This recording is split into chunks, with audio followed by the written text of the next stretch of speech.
Goeiedag. Ek wil vandag praat oor tye in ons lewe waar ons voel God is ver. Hy's nie naby nie, hy's nie teenwoordig nie. Ek voel hom nie, ek beleef hom nie. Ek pleit, ek bid, ek smeek, maar God is absence. Die woord Getsemane beteken olyfpars. Nou wanneer 'n mens olywe pars, jy druk hulle flenters, dan loop daar olie uit. Dan loop daar anointing uit. En dis presies wat met Jesus gebeur in Getsemane. En dan wat daarop volg, as hy in Matteus 27 vers 46 uitroep, my God, waarom het u my verlaat? Eintlik haal Jesus aan uit Psalm 22 as hy hierdie kruiswoord hardop uitroep. In Psalm 22 skryf Dawid dieselfde. Hy sê, my God, waarom het u my verlaat? En bly u ver as ek om hulp roep? My God, ek roep bedags en u antwoord nie. Ook snags, maar ek kry geen rus nie. Asseblief, gaan lees die res van Psalm 22 en dan is dit so mooi. Dan volg Psalm 23 wat daar staan, die Here is my herder, ek kom niks kort nie.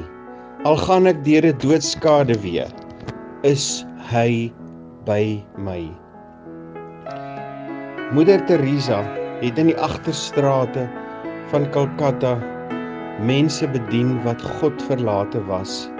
En in 'n tyd van haar lewe skryf sy in haar joernaal, darkness is such that I really do not see, neither with my mind nor with my reason. The place of God in my soul is blank.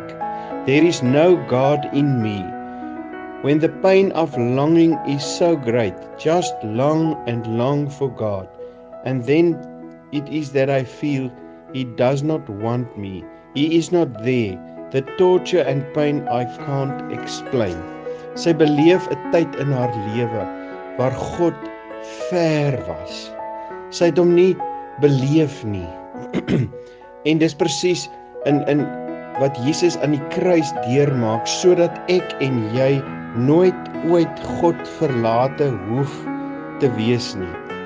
Hy roep uit, my God, waarom het u my verlaat? Iemand beskryf dit so mooi, the connection with Father God was in some sense suspended and the wrath of God temporarily lay upon him.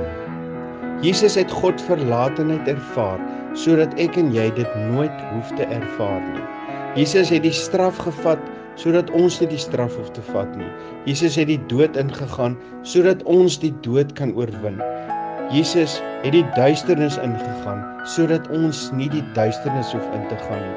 Ons hoef nooit ooit uit te roep, my God, waarom het u my verlaat nie? Voel jy dalk soms, of voel jy op die oomblik, dat God is ver? Hy's nie teenwoordig nie, hy's nie in my nie, soos 'n moeder Teresa. Dan wil ek vir jou in volgende week se kort boodskapie wil ek vir jou 'n klompie punte gee wat jy moet doen in so 'n tyd, wat jy moet aanhou doen en weet, God is nie ver nie. Hy is nie absence nie. God is in jou deur die Heilige Gees wat in jou en my woon. Maar God is besig om jou en my deur diepere momente in ons geestelike lewens te vat. En daarom het Jesus aan die kruis uitgeroep, Eli, Eli, lama sabachthani. My God, waarom het u my verlaat? En hy het dit oorwin, sodat ek en jy nooit ooit deur God verlaat sal wees of word nie. Asseblief gaan lees Psalm 22 en Psalm 23 in jou stilte tyd deur. Seëninge vir jou.